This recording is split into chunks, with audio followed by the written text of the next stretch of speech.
biggest weapon that we have now as blacks, African Americans, and I mean it's a weapon too, it's called education. What's education got to do with us? Got to do with us. I mean, after all, I mean, look at the Republican Party, look at Donald Trump and all that kind of shit. What's education going to do? Well, first of all, what is education?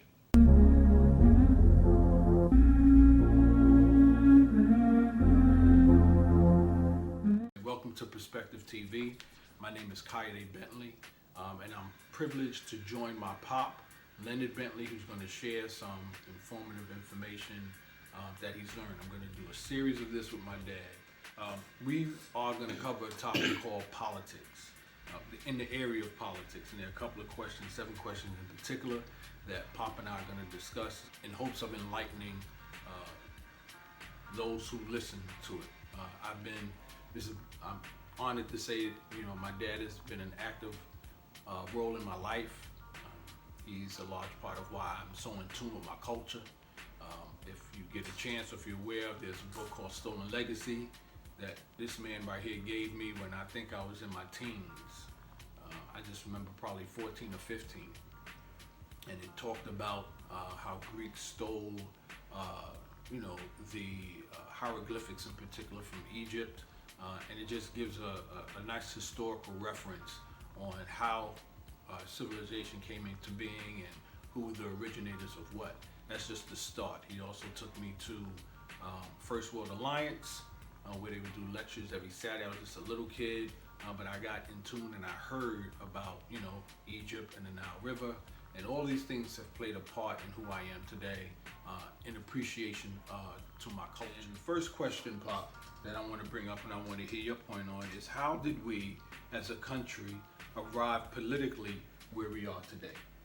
And then I'll do a follow-up question to that. That's the first question. Well, how we got into the position that we are today goes back to when we would first come here, from 1619 to 1864. Okay, that's 246 years of chattel slavery. Okay. And chattel slavery, is you might have slavery, general slavery all over the world that has been practiced all over the world, in different forms. But chattel slavery in particular in this country, and the African Americans here have gone through 246 years. I'm not talking about 246 days, or 246 weeks, or 246 months. I'm talking about 246 years. That's 2.5 centuries of chattel slavery. And chattel slavery is how the African Americans say you're the only group in this country that was brought here. Everybody else, every other race and the ethnic groups that come from a race came to this country on their own free will and accord. And they came here.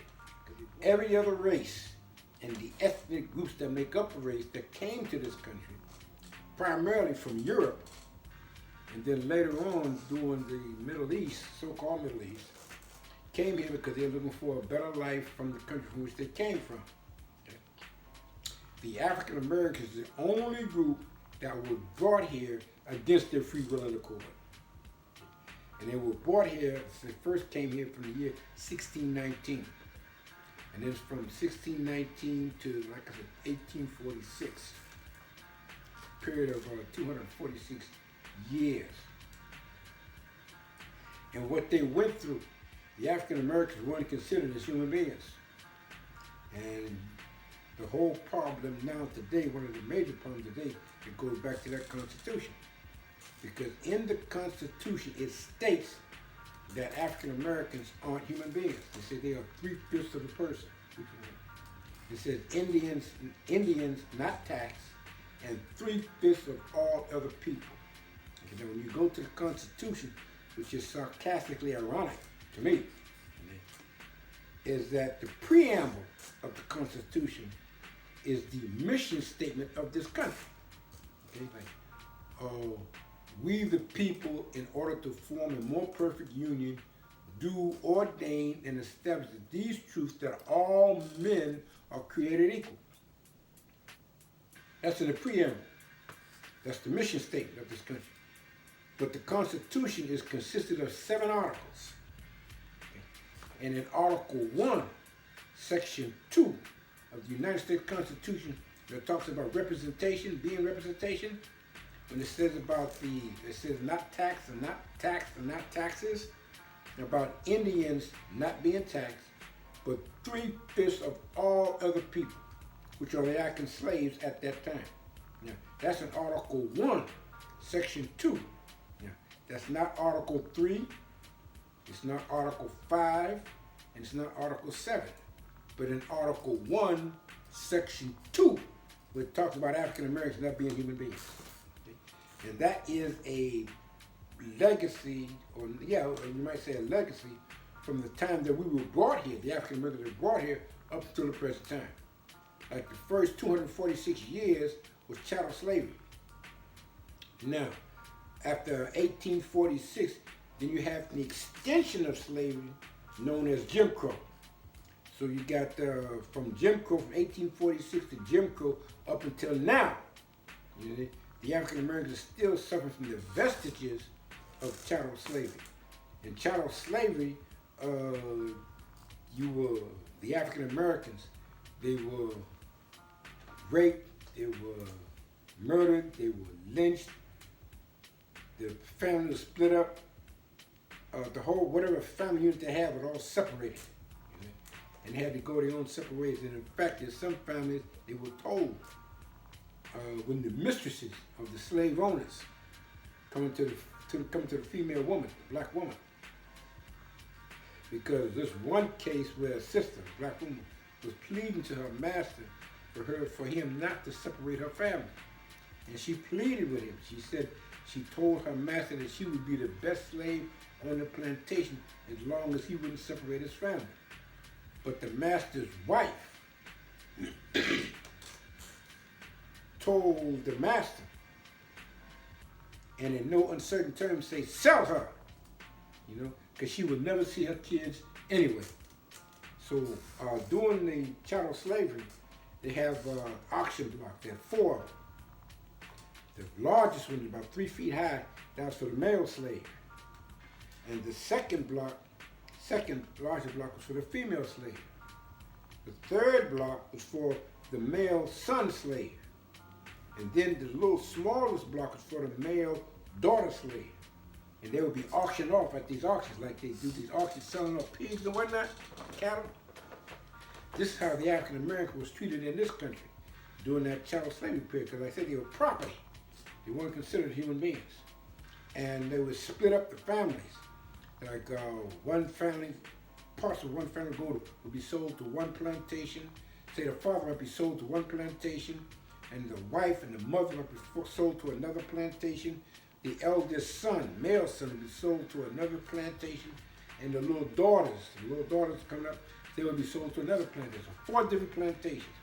So sometimes in some families, it took them years before they found out who they were and where they sold from before they got their family back together again. But all that, I said, all this took place during the year of chattel slavery, which is 246 years of chattel slavery. With that history, right? 246 years of chattel slavery, to where we are today. How does this in any way, if it does relate to Donald Trump, how do we end up with a president as Donald Trump, especially off the end of having the president of Barack Obama, who showed poise, articulation, professionalism, respect to not only his culture or the black culture, but to all cultures. How did we as a nation, right, from 8 years of a presidency that exuded that level of excellence, I would say, end up with a Donald Trump, which seems to elude the exact opposite, in line with the history of the 246 years of chattel slavery? How did that come into place, and how did we end up here with him? the profile on Donald Trump, which is very important to understand. First of all, Donald Trump is a peroxide blonde hair. The hair you see him with now, that's not really his blonde. He had that blonde. He's a peroxide blonde. He's a blonde-haired, white, racist hypocrite. 2, he is a blatant, outright, pathological liar. 3, he's a draft dodger and refused to serve his country. His base support foundation is the Ku Klux Klan. Donald Trump is a Russian oligarch and a sellout to Vladimir Putin. And during the presidency of President Barack Obama, like you are absolutely correct in describing him, he's excellent.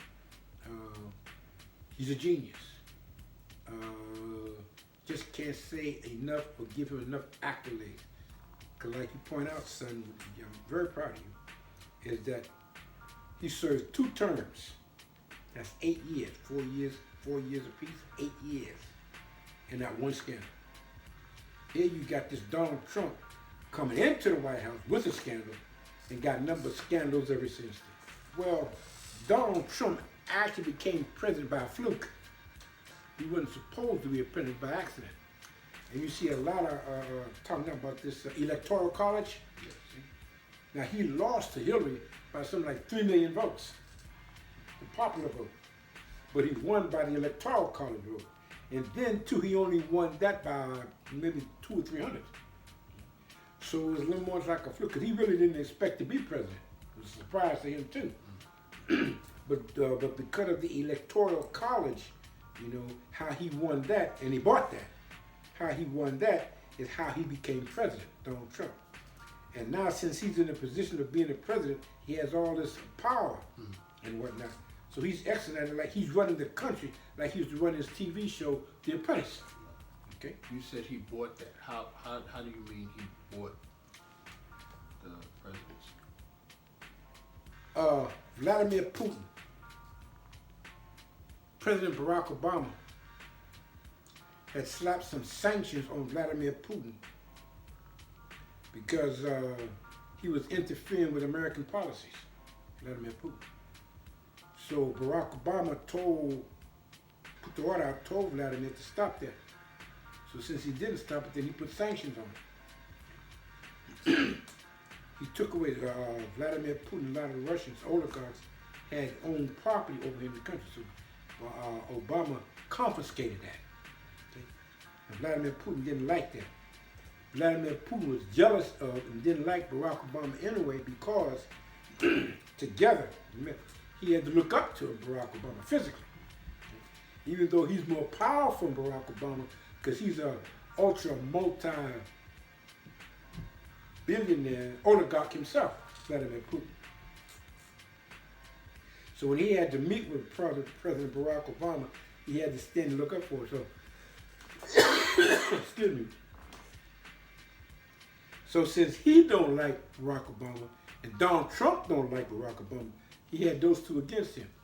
But Barack Obama, to show you how brilliant he is, you see, and I'm so proud of him, I can't think of enough accolades I can give to my president brother, he's younger than I am, because he's also a Harvard graduate, Barack Obama. If, let's say, for example, he is impeached, how do you feel, what are your thoughts on VP Pence as a successor? He should be thrown out too, because he's a carbon copy of Donald Trump. Okay? So you have to get rid of both of them. I say, Monica, no be today. Me and you done they fight, don't they?